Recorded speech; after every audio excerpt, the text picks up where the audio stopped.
ಇವತ್ತು English reading writing ಕ್ಲಾಸಲ್ಲಿ ನಾವೇನು ಕಲಿತೀವಿ ಅಂತ ಹೇಳಿದ್ರೆ 3 ಕಾನ್ಸನೆಂಟ್ ಬ್ಲೆಂಡಿಂಗ್.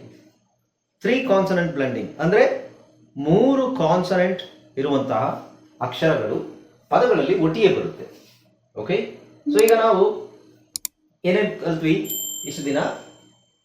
ಫಸ್ಟ್ ಒಂದು ಅಕ್ಷರ ಎ ಬಿ ಸಿ ಡಿ, ಇದನ್ನು ಉಚ್ಚಾರಣೆ ಮಾಡೋದು ಹೇಗೆ? ಎ ಬಿ ಸಿ ಡಿ ಅಲ್ದನೆ ಅ ಬ ಡ ಈ ತರ ಹೇಳ್ತಾ ಇದ್ವಿ. ಆಮೇಲೆ ಒಂದು ಅಕ್ಷರನ ಇನ್ನೊಂದು ಅಕ್ಷರ ಕೂಡಿಸಿ. ಹಾಯ್ ಫ್ರೆಂಡ್ಸ್, ಇದೊಂದು ವಿಶೇಷ ಸೂಚನೆ. ನಮ್ಮಲ್ಲಿ ಇದೀಗ ಆನ್ಲೈನ್ ಸ್ಪೋಕನ್ ಇಂಗ್ಲಿಷ್ ಕೋರ್ಸ್ನ ಹೊಸ ಬ್ಯಾಚ್ ಶುರುವಾಗಿದೆ. ನೀವು ಇನ್ಮೇಲೆ ಎಲ್ಲೂ ಹೊರಗಡೆ ಹೋಗಿ ಇಂಗ್ಲಿಷ್ ಕಲಿಯುವ ಅವಶ್ಯಕತೆ ಇಲ್ಲ. ಮನೆಯಲ್ಲೇ ಕೂತ್ಕೊಂಡು ಯಾವುದೇ ಟೆನ್ಷನ್ ಇಲ್ಲದೆ, ಏನು ಓದಿರಲಿಲ್ಲದೆ ಇಂಗ್ಲಿಷ್ ಮಾತಾಡೋದನ್ನ ಕಲಿಯಬಹುದು. ಸ್ನೇಹಿತರೆ, ಸ್ಪೋಕನ್ ಇಂಗ್ಲಿಷ್ ಮಾತ್ರ ಅಲ್ಲ, ನಿಮಗೆ ಇಂಗ್ಲಿಷ್ನ ಓದಲಿಕ್ಕೆ ಬರಲಿಕ್ಕೆ ಬರಲ್ಲ ಅಂತ ಇಟ್ಕೊಳ್ಳಿ. ಈಗ ಇಂಗ್ಲಿಷಲ್ಲಿ ನಿಮಗೆ ಓದಲಿಕ್ಕೆ ಬರಲಿಕ್ಕೆ ಬರಲ್ಲ, ಬರೀ ನಿಮಗೆ ಎಬಿಸಿಡಿ ಮಾತ್ರ ಗೊತ್ತು, ಅಥವಾ ಎಬಿಸಿಡಿ ಓದಿಲ್ಲ ಅಂತ ಇಟ್ಕೊಳ್ಳಿ. ಸೊ ಎಬಿಸಿಡಿ ಓದಿಲ್ಲ ಅಂತ ಪರವಾಗಿಲ್ಲ, ನಾವು ನಿಮಗೆ ಇಂಗ್ಲಿಷ್ನ ಬೇಸಿಕ್ಕಿಂದನೇ ಓದಲಿಕ್ಕೆ ಮತ್ತೆ ಬರಲಿಕ್ಕೆ ಸಹ ಹೇಳ್ಕೊಡ್ತೀವಿ.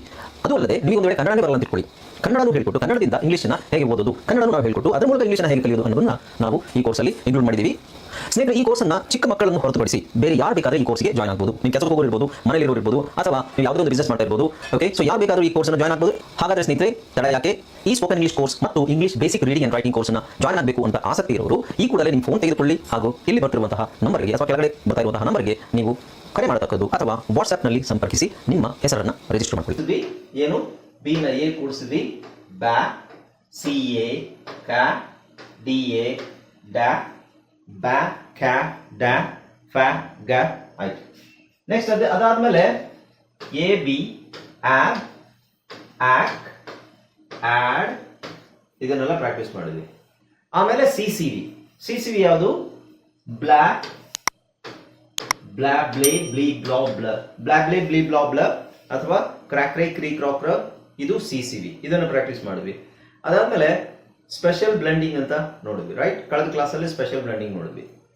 ಈಗ ಇದರಲ್ಲಿ ಇವತ್ತಿನ ಕ್ಲಾಸಲ್ಲಿ ನಾವು 3 ಕಾನ್ಸನೆಂಟ್ ಬ್ಲೆಂಡಿಂಗ್. ಇದು ಇಂಗ್ಲಿಷ್ ಅಲ್ಲಿ ಜಾಸ್ತಿ ಬರುತ್ತೆ, ಕನ್ನಡದಲ್ಲಿ ಇದು ಇದೆಯಾ ಅಂತ ಕೇಳಿದ್ರೆ ಅಲ್ಲೋ ಇಲ್ಲೋ ಬರುತ್ತೆ ಅಷ್ಟೇನೆ.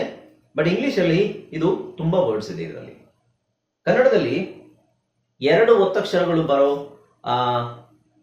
ಪದಗಳು ಬಹಳ ಕಡಿಮೆ, ಇಂಗ್ಲಿಷ್ ಅಲ್ಲಿ ಬಹಳ ಇದಾವೆ.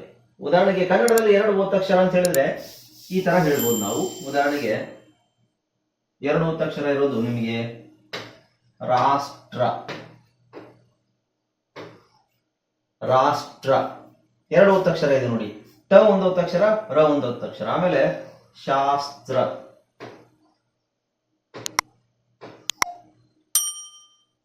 ಅಲ್ವಾ?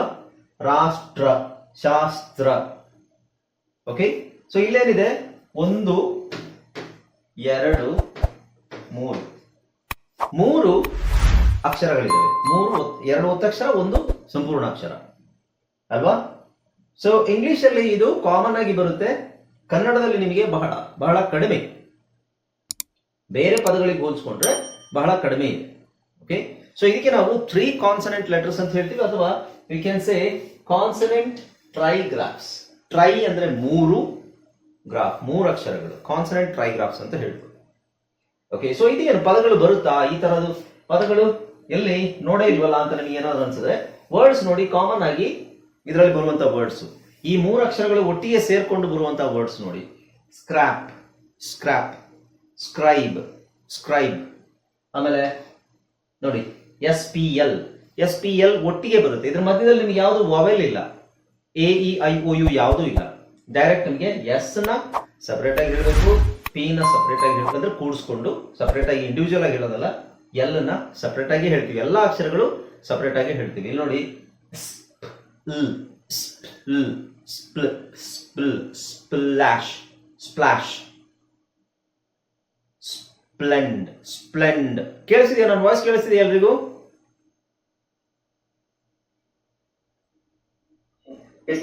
ಹಾ, ಓಕೆ. ಸೊ ನೋಡಿ, ಇಲ್ಲಿ 3 ಅಕ್ಷರಗಳು ಕಂಟಿನ್ಯೂಸ್ ಆಗಿ ನಾವು ಹೇಳ್ತೀವಿ. ಸ್ಪ್ಲ. ಸೊ ಇದೇನಾಯ್ತು? ಸ ಕ ರ. ಎಸ್ ಉಚ್ಚಾರಣೆ ಏನು? ಸಿ ಉಚ್ಚಾರಣೆ ಏನು? ಆರ್ ಉಚ್ಚಾರಣೆ ಏನು? ರ್. ಸೊ ಇದು 3 ಸೇರಿಸಿದಾಗ ಏನಾಗುತ್ತೆ? ಎಸ್ ಸಿ ಸ್ಕ ಆರ್ ಸ್ಕ ರ್, ಸ್ಕ್ರ. ವರ್ಡ್ ಯಾವುದು? ಸ್ಕ್ರಾಪ್. ಉದಾಹರಣೆಗೆ ಸ್ಕ್ರಾಪ್ ಕೇಳಿರ್ತೀರಾ, scrap. Scribe, subscribe, scribe. SPL ಒಟ್ಟಿಗೆ ಬರುವಂತ ಪದ ಯಾವುದು? Splash, splend. ಈ ಬೈಕ್ ಹೆಸರು ಕೇಳಿದ್ದೀರಾ? Hero Honda Splendor, Splendor. So splend, OR ಹಾಕಿದ್ರೆ ಸ್ಪ್ಲೆಂಡರ್. ಓಕೆ. STR ಬರುವಂತದ್ದು ಯಾವುದು ನೋಡಿ? Strong, strip, strap, stroke, strike, ಈ ತರ ಬರುತ್ತೆ. ಅಂದ್ರೆ S ಬರುತ್ತೆ, T ಬರುತ್ತೆ, R ಬರುತ್ತೆ, ಒಟ್ಟಿಗೆ ಬರುತ್ತೆ. ಮಧ್ಯದಲ್ಲಿ ಎಲ್ಲೂ ನಿಮಗೆ ಅಲ್ಲಿ ವಾವೆಲ್ ಇರೋದಿಲ್ಲ. ಓಕೆ. ಸೊ ಇದಾದ ಮೇಲೆ ವಾವೆಲ್ ಬರುತ್ತೆ ನೋಡಿ.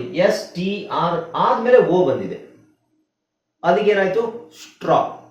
ಸ್ಟ್ರಾ ಎಲ್ಲ ಅದೇ ಪ್ಯಾಟರ್ನ್ ಅಲ್ಲಿ ಇರುತ್ತೆ. A, E, I, O, ಅದೇ ಪ್ಯಾಟರ್ನ್ ಅಲ್ಲಿ ಇರುತ್ತೆ. ಅದೇ ಅಕ್ಷರನ ಅದೇ ತರ ಉಚ್ಚಾರಣೆ ಮಾಡಬೇಕು. ಆಮೇಲೆ ಈ ಕಾನ್ಸನೆಂಟ್ಸ್ ಯಾವ ತರ ಇದೆ ಅದನ್ನೇ ಉಚ್ಚಾರಣೆ ಮಾಡಬೇಕು. SPR ಅಂತ ನಾವು ಇಂಗ್ಲಿಷ್ ಅಲ್ಲಿ ಬಹಳ ವರ್ಡ್ಸ್ ಬರುತ್ತೆ. SPR ಉಚ್ಚಾರಣೆ ನೋಡಿ, ಅಲ್ಲ ವರ್ಡ್ ನೋಡಿ. Sprite, Sprite, spray, spray. ಅಲ್ಲಿ 4 ಅಕ್ಷರಗಳನ್ನು ಒಟ್ಟಿಗೆ ಹೇಳ್ತಾ ಇದ್ದೀವಿ. ಓಕೆ. ಸೊ ನಿಮಗೆ ಗೊತ್ತೋ ಇಲ್ವೋ, ಕನ್ನಡದಲ್ಲಿ ಈ ತರ ಇರ್ಲಿಕ್ಕೆ ಇಲ್ಲ, ಬಟ್ ಇಂಗ್ಲಿಷ್ ಅಲ್ಲಿ ಇದು ಬಹಳ ಪದಗಳಿದ್ದಾವೆ ಈ ತರ. Sprite, spray. ಆಮೇಲೆ THR ಇದೆಯಲ್ಲ, THR ಬಂದು ನಾನು ಆಲ್ರೆಡಿ ಹೇಳಿದೆ. TH ಸೌಂಡ್ ಏನು? TH ಗೆ ನೀವು R ಸೇರಿಸಿದ್ರೆ ಏನಾಗುತ್ತೆ? ಥ್ರಾಶ್. ಇದ್ರ ವರ್ಡ್ಸ್ ಎಲ್ಲ ಕೊಡ್ತೀನಿ ನಿಮಗೆ, ಆಮೇಲೆ ಅದನ್ನ ಯಾವ ತರ ಉಚ್ಚಾರಣೆ ಮಾಡಬೇಕು ಅನ್ನೋದನ್ನ ಹೇಳ್ತೀನಿ. ಥ್ರಾಶ್, ಥ್ರೆಶ್ ವರ್ಡ್. ನೆಕ್ಸ್ಟ್ SHR ನಿಮಗೆ ಇಂಗ್ಲಿಷ್ ಅಲ್ಲಿ ಜಾಸ್ತಿ ಇಲ್ಲ, ಕನ್ನಡದಲ್ಲಿ ಅದು ಉಪಯೋಗ ಆಗುತ್ತೆ. SHR ನೋಡಿ, SH ಗೆ ಶ್, R ಗೆ ರ್. ಸೊ ಶ್ರಿಂಕ್, ಶ್ರ್ಯಾಂಕ್, ಶ್ರಂಕ್, ಈ ತರ ಬರುತ್ತೆ ಅಷ್ಟೇ. ಜಾಸ್ತಿ ವರ್ಡ್ಸ್ ಕನ್ನಡದಲ್ಲಿ, ಇಂಗ್ಲಿಷ್ ಅಲ್ಲಿ ಇಲ್ಲ. ಓಕೆ. ಇನ್ನು ಇಲ್ಲಿ ನೋಡಿ ಮೇಲ್ಗಡೆ SCR, SPL, STR, SPR, THR ಇವೆರಡು ಬಹಳ ಕಡಿಮೆ ಇದೆ. ಇವಿಷ್ಟು ನಿಮಗೆ ಜಾಸ್ತಿ ಬರುತ್ತೆ. ಅದರಲ್ಲೂ 1, 2 ಇವೆರಡು ತುಂಬಾ ಜಾಸ್ತಿ ಬರುತ್ತೆ. SPL ಮತ್ತೆ STR ಜಾಸ್ತಿ ಬರುತ್ತೆ. ಇವೆರಡು THR, SHR ಕಡಿಮೆ ಬರುತ್ತೆ, ಜಾಸ್ತಿ ಇಲ್ಲ. ಹಾಗೆ ಇದು ಅಷ್ಟೇನೆ, ಇಲ್ಲಿ ಇದಾವೆ ನೋಡಿ. SPH, SCH, CHL, CHR ಮತ್ತೆ SQU. ಇಲ್ಲಿ ಕೆಳಗಡೆ ಇರುವಂತದ್ದು ನಿಮಗೆ ಜಾಸ್ತಿ ವರ್ಡ್ಸ್ ಇಲ್ಲ ಇಂಗ್ಲಿಷ್ ಅಲ್ಲಿ. ಓಕೆ, ತಲೆ ಕೆಡಿಸ್ಕೋಬೇಡಿ. ಕೆಳಗಡೆ ಇರುವಂತದ್ದು ಜಾಸ್ತಿ ವರ್ಡ್ಸ್ ಇಲ್ಲ, ಒಂದಷ್ಟು ವರ್ಡ್ಸ್ ಮಾತ್ರ ಇದೆ, ಅದು ಕಲ್ತು ಬಿಡ್ಬೋದು. ಇದರಲ್ಲೂ THR ಇದರಲ್ಲೂ ಜಾಸ್ತಿ ವರ್ಡ್ಸ್ ಇಲ್ಲ. ಈ ಉಳಿದ 4 ಕಾಂಬಿನೇಷನ್ ಮಾತ್ರ ಜಾಸ್ತಿ ವರ್ಡ್ಸ್ ಇರೋದು. ಇದನ್ನ ನೀವು ಕರೆಕ್ಟ್ ಆಗಿ ಕಲಿಬೇಕು. ಓಕೆ. SPH ಎಲ್ಲಿ ಬರುತ್ತೆ ನೋಡಿ? ಇದು ಸ್ಫಿಯರ್ ಅಥವಾ ಸ್ಫೆರಿಕಲ್, ಸ್ಫಿಯರ್ ಅಥವಾ ಸ್ಫೆರಿಕಲ್. SCH ನೀವು ಕಾಮನ್ ಆಗಿ ಕೇಳಿರ್ತೀರಾ. ಸ್ಕೂಲ್, ಸ್ಕೂಲ್, ಸ್ಕೆಡ್ಯೂಲ್, ಸ್ಕಾಲರ್, ಇಲ್ಲಿ ಈ ತರ ಬರುತ್ತೆ. CHL ಇದು ಕೆಮಿಕಲ್ ನೇಮ್ ಬರುತ್ತೆ ಅಷ್ಟೇ. CHL ಸೈನ್ಸ್ ಕೆಮಿಕಲ್ ನೇಮ್ಸ್ ಬರುತ್ತೆ. ಕ್ಲೋರಿನ್, ಕ್ಲೋರೈಡ್, ಕ್ಲೋರೋಫಾರ್ಮ್ ಈ ತರ ಬರುತ್ತೆ. CHR ಜಾಸ್ತಿ ಬರೋದಿಲ್ಲ. ಕ್ರೋಮ್, ಕ್ರೋಮಿಯಂ, ಕ್ರಾನಿಕಲ್ ಈ ತರ ಬರುತ್ತೆ. ಓಕೆ. ನೆಕ್ಸ್ಟ್ SQU ಜಾಸ್ತಿ ವರ್ಡ್ಸ್ ಬರೋದಿಲ್ಲ ನಿಮಗೆ. ಸ್ಕ್ವೇರ್, ಸ್ಕ್ವಿರಲ್, ಸ್ಕ್ವೀಸ್, ಸ್ಕ್ವೀಲ್ ಈ ತರ ಒಂದು 4-5 ಪದಗಳು ಬರ್ತವೆ ಅಷ್ಟೇ. ಓಕೆ.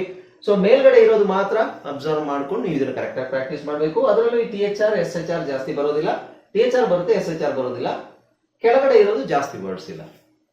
Okay, right. ಈಗ ಅದನ್ನ ನಾವು ಹೇಗೆ ಉಚ್ಚಾರಣೆ ಮಾಡೋದು ಅಂತ ನೋಡಿ. ಈಗ ನಾನು ಕನ್ನಡದಲ್ಲಿ ಒತ್ತಕ್ಷರ ಒಂದು ಕೆಳಗೆ ಒಂದು ಬರಿತೀವಿ. ಇಂಗ್ಲಿಷ್ ಅಲ್ಲಿ ಒತ್ತಕ್ಷರ ಇದೆಯಾ ಅಂತ ಕೇಳಿದ್ರೆ ಇಲ್ಲ. ಇಂಗ್ಲಿಷ್ ಅಲ್ಲಿ ಒತ್ತಕ್ಷರ ಅನ್ನೋದು ಇಲ್ಲ. ಒತ್ತಕ್ಷರ ಅಂತ ನಾವು ಏನ್ ಹೇಳ್ತೀವಿ, ಯಾವ್ದಕ್ಕೆ ಹೇಳ್ತೀವಿ? ಕನ್ನಡದಲ್ಲಿ ಸಜಾತಿಯ ಒತ್ತಕ್ಷರ ಮತ್ತೆ ವಿಜಾತಿಯ ಒತ್ತಕ್ಷರ ಅಂತ ಹೇಳ್ತೀವಿ. ಇದು ನಿಮಗೆ ಗೊತ್ತೋ ಇಲ್ವೋ? ಯಾರಿಗೆ ಗೊತ್ತಿದೆ? ಸಜಾತಿ, ವಿಜಾತಿ, ಸಜಾತಿಯ ಒತ್ತಕ್ಷರ ಮತ್ತೆ ವಿಜಾತಿಯ ಒತ್ತಕ್ಷರ ಅಂದ್ರೆ ಯಾರಿಗಾದ್ರೂ ಗೊತ್ತಾ ಕನ್ನಡದಲ್ಲಿ? ಸಜಾತಿ ಒತ್ತಕ್ಷರ ಅಂದ್ರೆ ಯಾವುದು? ಉದಾಹರಣೆಗೆ ಅಣ್ಣ, ಇದು ಸಜಾತಿನ ವಿಜಾತಿನ? ಸಜಾತಿ. ಓಕೆ, ಇದು ಸಜಾತಿ. ಓಕೆ. ಅಸ್ತ, ಇದು ವಿಜಾತಿ. ಯಾಕೆಂದ್ರೆ ಈ ಅಕ್ಷರದ ಒತ್ತಕ್ಷರ ಅಲ್ಲ ಇದು. ಇಲ್ಲಿ ಇದೇ ಅಕ್ಷರದ ಒತ್ತಕ್ಷರ ಇದಾಗಿರೋದ್ರಿಂದ ಇದು ಸಜಾತಿ, ಇದು ವಿಜಾತಿ. ಆಮೇಲೆ ನಾವು ಇಲ್ಲಿ ಒತ್ತುತ್ತೀವಿ. ಈ ನಾನು ಒತ್ತುತ್ತೀವಿ. ಅಣ್ಣ, ಬೆಣ್ಣೆ, ಅಕ್ಕ, ಅಮ್ಮ ಒತ್ತುತ್ತೀವಿ. ಇಂಗ್ಲಿಷಲ್ಲಿ ಒತ್ತೋದಿದೆ, ಆದ್ರೆ ಅದಕ್ಕೆ ವಿಚಿತ್ರ ಏನು ಅಂತ ಹೇಳಿದ್ರೆ ಎಲ್ಲಿ ಒತ್ತುತ್ತಾರೆ ಅಲ್ಲಿ ಒತ್ತಕ್ಷರ ಇರೋದಿಲ್ಲ. ಎಲ್ಲಿ ಒತ್ತಕ್ಷರ ಅಂತ ನಾವು ಸಜಾತಿ ಒತ್ತಕ್ಷರ ಅಂತಿದೆ ಇಂಗ್ಲಿಷಲ್ಲಿ, ಅಲ್ಲಿ ಒತ್ತೋದೇ ಇಲ್ಲ. ಉದಾಹರಣೆಗೆ ನಾನು ಹೇಳ್ತೀನಿ ನಿಮಗೆ. BAT bat. ಹಾಗಾದ್ರೆ BATTING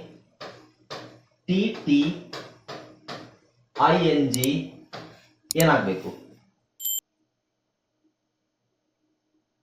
BAT ಬ್ಯಾಟ್ ಇದೇನಾಗಬೇಕು? ಬ್ಯಾಟಿಂಗ್. ಬಟ್ ಇಲ್ಲಿ ನಾವು ಈ ತರ ಬರೆದ್ರೆ ಕನ್ನಡದಲ್ಲಿ ಇದನ್ನ ಕನ್ನಡದಲ್ಲಿ ಉಚ್ಚಾರಣೆ ಬರೋಣ. ಬ್ಯಾಟ್. ಓಕೆ, ಸೀದಾ ಅರ್ಧ ಅಕ್ಷರ. ಇಲ್ಲಿ ಬರಿಬೇಕಾದ್ರೆ ನಾವು ಈ ತರ ಬರಿಬೇಕಾ?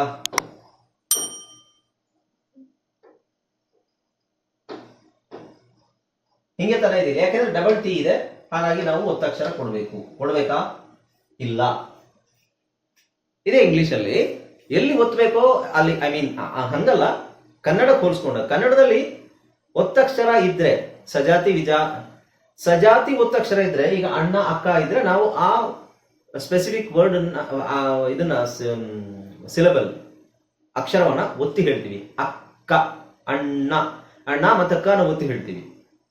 ಅದೇ ತರ ಇಂಗ್ಲಿಷ್ ಅಲ್ಲಿ ಎರಡು ಅಕ್ಷರ ಒತ್ತಕ್ಷರ ಅಂತ ನಮಗೆ ಏನಾದ್ರು ಅನ್ಕೊಂಡ್ರೆ, ಎರಡು ಅಕ್ಷರ ಒಟ್ಟಿಗೆ ಬಂದ್ರೆ ಅದನ್ನ ಒತ್ತೋ ಅವಶ್ಯಕತೆ ಇಲ್ಲ, ಒತ್ತಲೇಬೇಕು ಅಂತ ಇಲ್ಲ, ಒತ್ತಬಾರದು ಅಂತೂ ಇಲ್ಲ. ಎಲ್ಲಿ ಒತ್ತಬೇಕು ಅಲ್ಲಿ ಮಾತ್ರ. ಓಕೆ, ಸೊ ಇಲ್ಲೇನಾಗುತ್ತೆ, ಬ್ಯಾಟಿಂಗ್ ಟರ್ನ್ ಒತ್ತೋದಿಲ್ಲ ನಾವು. ಇದು ಸಿಂಪಲ್ ಆಗಿ ಬ್ಯಾಟಿಂಗ್ ಒತ್ತಾರೆ, ಬಟ್ ಅದು ಒತ್ತೋದೇ ಗೊತ್ತಾಗೋದಿಲ್ಲ. ಓಕೆ, ಹಾಗಾಗಿ ಇಂಗ್ಲಿಷ್ ಅಲ್ಲಿ ನಮಗೆ ಒತ್ತಕ್ಷರ ಹೇಗ್ ಬರುತ್ತೆ? ಪಕ್ಕದಲ್ಲೇ ಬರುತ್ತೆ. ಕನ್ನಡದಲ್ಲಿ ಇಲ್ಲಿ ನ ಕೆಳಗಡೆ ನ ಹಾಕ್ತಾ ಇದೀವಿ, ಇಲ್ಲಿ ಸ ಕೆಳಗಡೆ ಇದು ಹಾಕ್ತಾ ಇದೀವಿ. ಒತ್ತಕ್ಷರದಲ್ಲಿ ಇನ್ನೊಂದು ಗೊಂದಲ ನಮಗೆ, ಕನ್ನಡದಲ್ಲೇ ಒಂದು ಗೊಂದಲ. ಅಸ್ತ ಅಂತಿದೆ. ಅಸ್ತ ಅಂದ್ರೆ ಕೊನೆಯಲ್ಲಿ ಬರೋ ಅಕ್ಷರ ಯಾವುದು, ಸೌಂಡ್ ಯಾವುದು? ಅಸ್ತ. ತಾ ಬರ್ಬೇಕು ತಾನೆ? ತಾ ಕಾಣಿಸುತ್ತಾ? ಇಲ್ಲ. ತಾ ಇಲ್ಲಿದೆ, ತಾ ಒತ್ತು ಇಲ್ಲಿದೆ, ಆದ್ರೆ ಇದರ ತಲೆಕಟ್ಟು ಹೇಳ್ತೀವಿ ನಾವು ಅಸ್ತ. ಈ ಸ ಅಂತ ಪದ, ಈ ಸ ಅನ್ನೋ ಅಕ್ಷರ ಇದೆ, ಆದ್ರೆ ಇದನ್ನ ಸಂಪೂರ್ಣವಾಗಿ ಹೇಳಲ್ಲ. ಏನಂತ ಹೇಳ್ತೀವಿ? ಸ್ ಅಂತ ಹೇಳ್ತೀವಿ. ಇದು ಅರ್ಧ ಇದೆ, ಇದನ್ನ ಸಂಪೂರ್ಣವಾಗಿ ಹೇಳ್ತೀವಿ. ಏನಂತ? ತ ಅಂತ. ಅಸ್ತ. ಅಣ್ಣ ಬಿಡಿ, ಅಣ್ಣ ಬೇಡ, ಅಸ್ತ. ವಿಜಾತಿಯಲ್ಲಿ ಇದರ ಅಸ್ತ ಅಕ್ಷರಗಳು ಕನ್ಫ್ಯೂಸ್ ಆಗ್ತವೆ. ಈಗ ಹೊಸದಾಗಿ ಕಲಿಯವರಿಗೆ ಸ ಹೇಳ್ಬೇಕಾ ತ ಹೇಳ್ಬೇಕಂತ ಗೊತ್ತಾಗೋದಿಲ್ಲ. ಹಾಗಾಗಿ ಅಕ್ಷರಗಳು ಕಂಬೈನ್ ಆಗಿರುತ್ತೆ, ಅದು ಕೂಡಿಸ್ಕೊಂಡು ಹೇಳ್ಬೇಕಾಗುತ್ತೆ ಅಲ್ವಾ? ಅಸ್ತ. ಅಕ್ಷರ. ಅಕ್ಷರದಲ್ಲಿ ನೋಡಿ,